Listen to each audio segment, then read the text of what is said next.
ধরেই খুব বেশি মনে পড়ছে আরিফের কথা। আরিফ তার প্রথম প্রেম, প্রথম ভালোবাসা। তবে আরিফ এখনো কোথায় আছে তা তন্দ্রা জানে না।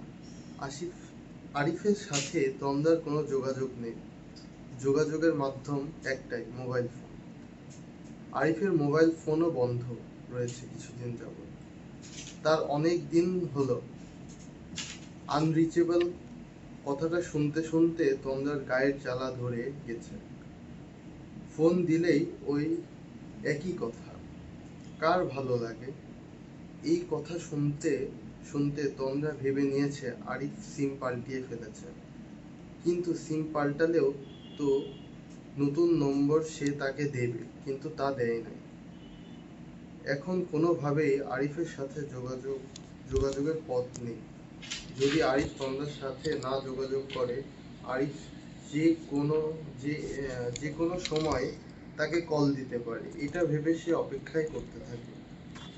আরিফদের ওখান থেকে তন্দ্রা চলে আসার বেশ অনেক দিনই হলো। তারপর প্রথম প্রথম তাদের যোগাযোগ ছিল ভালোই। হঠাৎ হঠাৎ কোথা থেকে কি হয়ে গেল, আরিফ যেন নিরুদ্দেশ। তার সাথে কোনো কথাই হলো না। আসলেই কি সে নিরুদ্দেশ? তন্দ্রা অনেক ভাবার চেষ্টা করেছে, কোনো ফল হয় নাই। ফল একেবারেই শূন্য। শোভনের সাথে কথা বলেছে সে। শোভন আরিফের মতোই শিমুলতলিরই ছেলে, কিন্তু সে কোনো খোঁজ দিতে পারে নাই। একই এলাকার ছেলে হয়েও সে জানে না কিছুই। শোভন বলেছে ওদের বাড়ি ঠিক শিমুলতলিতে না, বেশ ভিতরে, একেবারেই গ্রাম এলাকা। তন্দ্রা মনে হয়েছে সে নিজেই একবার শিমুলতলিতে যাবে, খোঁজ নিয়ে আসবে আরিফের গ্রামে যেয়ে। কিন্তু তা আর হয়ে ওঠে নাই, নানা ঝামেলায়। তন্দ্রা বাড়ির অবস্থাও ভালো নেই। সকল কিছুই এখন তার মাথার উপর। সে কোন দিকে যাবে, বাড়ি সামলাবে না নিজের দিক দেখবে।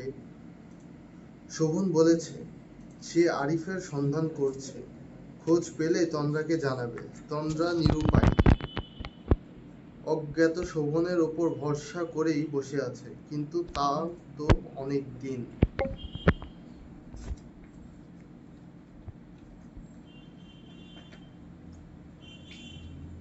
শোভন তো কিছুই জানায় না। তন্দ্রা একবার ভাবে আরিফ কি ইচ্ছা করে তাকে এড়িয়ে চলেছে, কিন্তু তাই বা কেমন করে করতে। তন্দ্রা একবার ভাবে আরিফ কি ইচ্ছা করেই তাকে এড়িয়ে চলেছে, কিন্তু তাই বা কেমন করে হয়? এমন তো হওয়ার কথা না। আরিফের সাথে শেষ দেখা আর শেষ কদিনের কথা মনে আছে তন্দ্রার।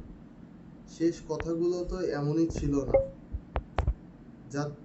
যাতে মনে হয় আরিফ তন্দ্রাকে ভুলে যাবে বা এড়িয়ে যাবে।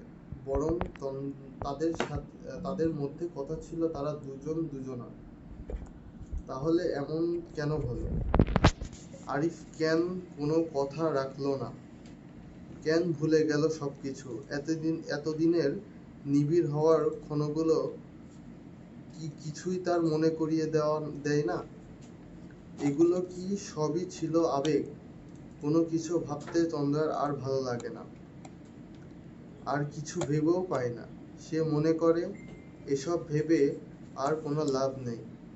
এসব না ভেবে বরং আরিফের মুখোমুখি হতে হবে, আর এজন্য তাকে অনেক দূর যেতে হলেও সে যাবে। তার বিশ্বাস, তার ভালোবাসা মিথ্যা না, এটা ভেবে তার এর উত্তর সে একদিন পাবেই।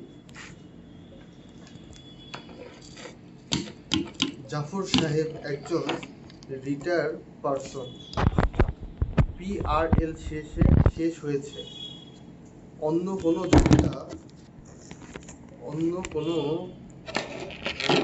অন্য কোনো জায়গায় চাকরিতে ঢোকার চেষ্টা করেছিলেন, কিন্তু হয় নাই। রিটায়ার্ড ব্যক্তির চাকরি এত সহজে হয় না। বড় পদে কর্মরত থাকলে রিটায়ারের পরও চাকরি হয় বলা যায়। অনেক সংস্থা ডেকেও নেয়। জাফর জাফর সাহেব ছোট চাকরি করতেন, অ্যাকাউন্টস অফিসার। তাই চেষ্টা করেও কোনো কিছু হয় নাই। বাসাতেই থাকেন। অবসর সময় কাটে বেশ কষ্ট করেই। দীর্ঘদিনের অভ্যাস। বাসায় বসে থাকতে ভালো লাগে না, তাই গল্পগুজব করতে ছুটে যান পুরনো বন্ধুদের খোঁজে। তন্দ্রা জাফর সাহেবের বড় মেয়ে, তারপরে ছেলে বিপ্লব, এরপর সবার ছোট রুমা, এখনো স্কুলে পড়ে, এসএসসি দেবে। জাফর সাহেবের একটু বেশি বয়সে বিয়ে, এজন্য রিটায়ার করে গেলেও কোনো ছেলে মেয়ে এখনো সংসারের হাল ধরার মতো সেভাবে হয়ে ওঠেনি। অবশ্য ঘটনাটা একেবারে সেরকম না।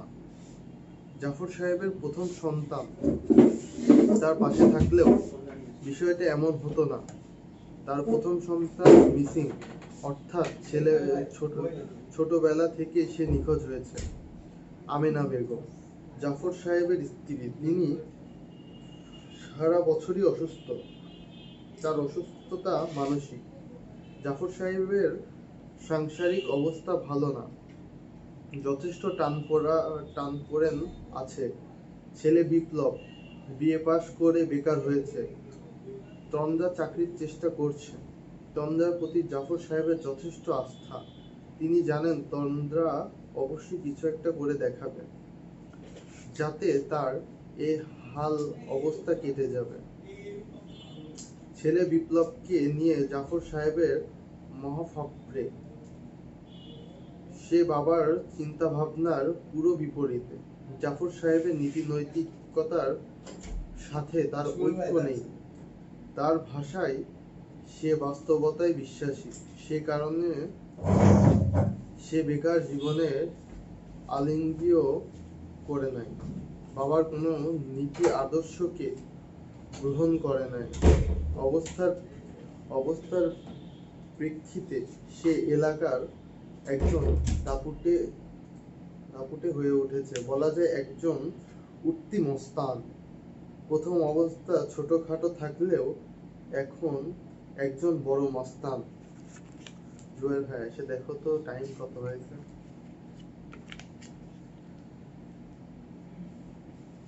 দলবল নিয়ে চাঁদাবাজি এখন মাত্র কাজ।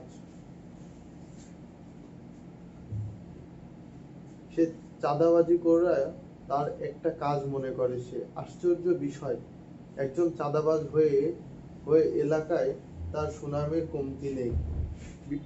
বিপ্লবকে কেউ চাঁদাবাজ বলে না, বরং সবাই খুব ভালোবাসে। এর কারণ পরোপকারিতা। ও আর ওর দলবল মানুষের খুব উপকার করে। কতক্ষণ হয়েছে? কারো মেয়ে বিয়ে, কারোর চিকিৎসা, লেখাপড়া, পরীক্ষার ফি যখন তার সামনে আসে একেবারে ঝাঁপিয়ে পড়ে। মস্তান জানা সত্ত্বেও এ কারণে দুর্নাম ঢাকা পড়ে গেছে। উল্টো সবাই ভালোবাসে। নাম দিয়েছে নবকেষ্ট, ঠিক মিঠুন চক্রবর্তী ফাটাকেষ্টর অনুকরণে। শুনতে ভালোই লাগে বিপ্লবের। কিন্তু জাফর সাহেব খুবই নিশ্চয়মান থাকেন ছেলে মস্তান হওয়ার ঘটনায়। কিন্তু জাফর সাহেব খুবই নিশ্চয়মান থাকেন ছেলে মস্তান হওয়ার ঘটনায়। এক ধরনের লজ্জা শঙ্কায় তিনি নিজেকে সব সময় গুটিয়ে রাখার চেষ্টা করেন। ভদ্রলোক হিসেবে তার যে সুখ্যাতি রয়েছে, কিন্তু মস্তান ছেলের কারণে তা যেন স্মাল হচ্ছে। আবার তার সমস্ত অর্জন যেন ধুলোয় মিশে যাচ্ছে। এই কথা মনে রেখে তিনি খুব অসহায় বোধ করেন। এ কারণে বাধ্য হয়েই তিনি বিপ্লবকে বাড়ি থেকে বের করে দিয়েছেন। তার ধারণা আর কোনো দায়ভার তার রইল না। কেউ তাকে কোনো দোষও দিতে পারবেন না। আবার একজন মস্তানের বাবাও কেউ বলবেন না। সংসারে এত টান পড়েন থাকার সত্ত্বেও তিনি বিপ্লবের টাকা পয়সা ছুঁয়েও দেখে না। যাকে বিদেয়ী করে দিয়েছে তার সাহায্যে আর কোনো প্রয়োজন নেই। বাবার এই সিদ্ধান্তে তন্দ্রার ব্যাপারে তন্দ্রার কোনো মন্তব্য নেই। ছোট ভাইয়ের জন্য মন খারাপ লাগলে বিপ্লবের এই বিপথে যাওয়াকে সে সমর্থন করে নাই। সংসারের কারণে এই মুহূর্তে তার একটা চাকরি খুবই প্রয়োজন।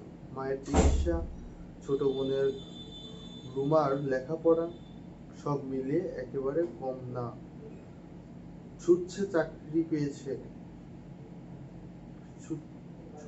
চাকরির পেছনে। কখনো আশা জাগে, আবার কখনো অসহায়। সংসারের এই দুর্বিষহ সন্ধিক্ষণে তার ব্যক্তিগত ভালো লাগাকে বা ভালোবাসাকে অনেকটাই অপ্রাসঙ্গিক মনে হয় তার। তারপরেও তার মানসপটে আরিফের স্মৃতি ভেসে ওঠে ক্ষণে ক্ষণে।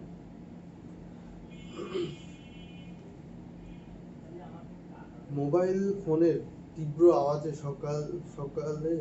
সকালে ঘুম ভেঙে যায় তন্দ্রার। ফোনটা বালিশের পাশেই ছিল। তন্দ্রা আজ রাতে এমনিতেই ঘুম আসছে না।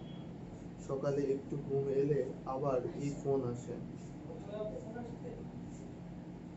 একদিন এরকম হয়, সারা রাতই এপাশ ওপাশ করা লাগে। আজও তাই হয়েছে। অনেক চেষ্টা করেছে চোখে ঘুম আনার জন্য, কিন্তু ঘুম আসে নাই।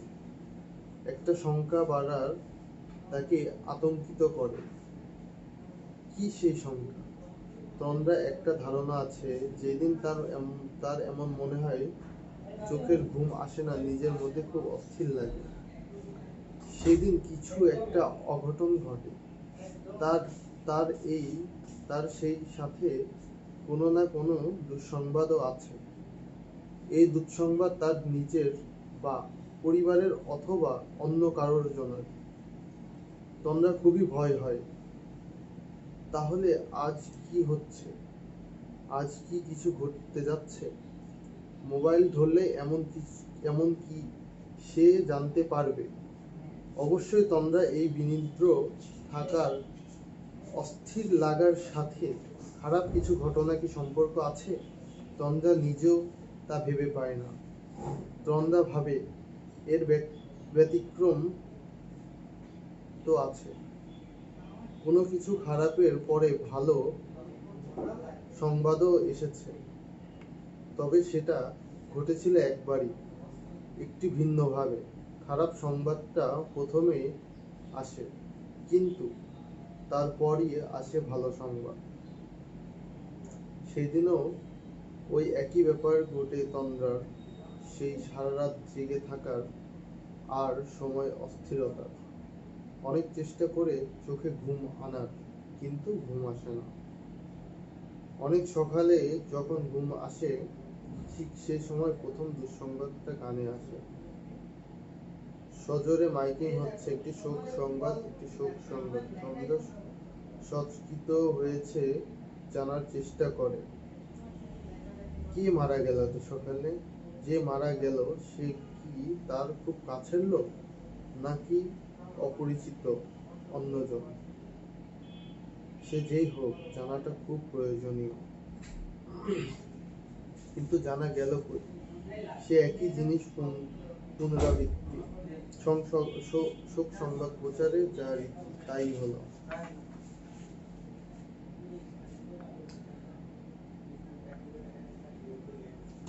দুইবার শোক সংবাদ, কথা ছাড়া আর কিছু শোনা গেল না।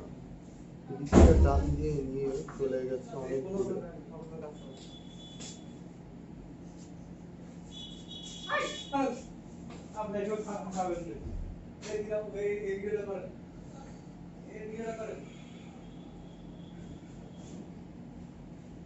রিক্সা টান দিয়ে চলে গেছে অনেক দূরে।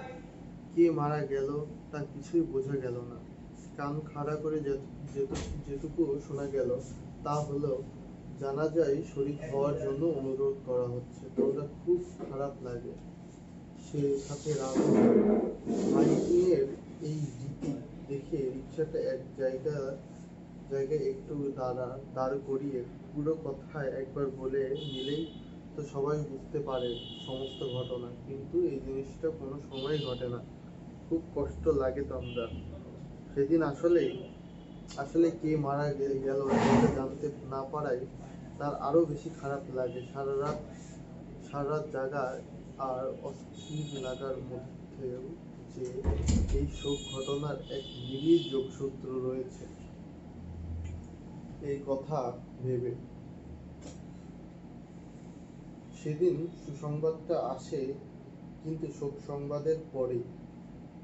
সামান্য 2-1 মিনিটের ব্যবধান। তন্দ্রা ভাবতেই পারে না এই শোক সংবাদের মতো এক দুঃসংবাদের পর কখনো সুসংবাদ আসতে পারে, আবার তা সম্পূর্ণ তাকে নিয়ে। তন্দ্রা ছিল নানা ভাবনায় তন্দ্রাচ্ছন্ন। তার ক্লাসমেট তাকে জানায় সে জিপিএ 5 পেয়েছে, মেয়েদের মধ্যে প্রথম হয়েছে। এ কারণে তন্দ্রা ভাবছে ঘটনাগুলো তো কাকতালীয়ভাবে হয়। সে আধুনিক রুচিশীল মেয়ে, কোনো কুসংস্কারকে সত্য মনে করে না, বিশ্বাস করে না। তার কিন্তু কেন যেন আজ তার খুব দ্বিধা হয়। সে ভাবে সত্যিই কি সে কোনো দুঃসংবাদের মুখোমুখি হচ্ছে। ইদানিং তন্দ্রা সব সময় বিশেষ খুব নার্ভাস লাগে। সবকিছুতে তাকে যেন একটা নিরাপত্তাহীনতা আচ্ছন্নতা করে রাখে। কেন এমন হয়? সে কি নিজেও বহুবার ব্যাপারে ভেবেছেন, কিন্তু মুক্ত হতে পারে নাই। সে জানে মুক্ত হওয়ার কথা না।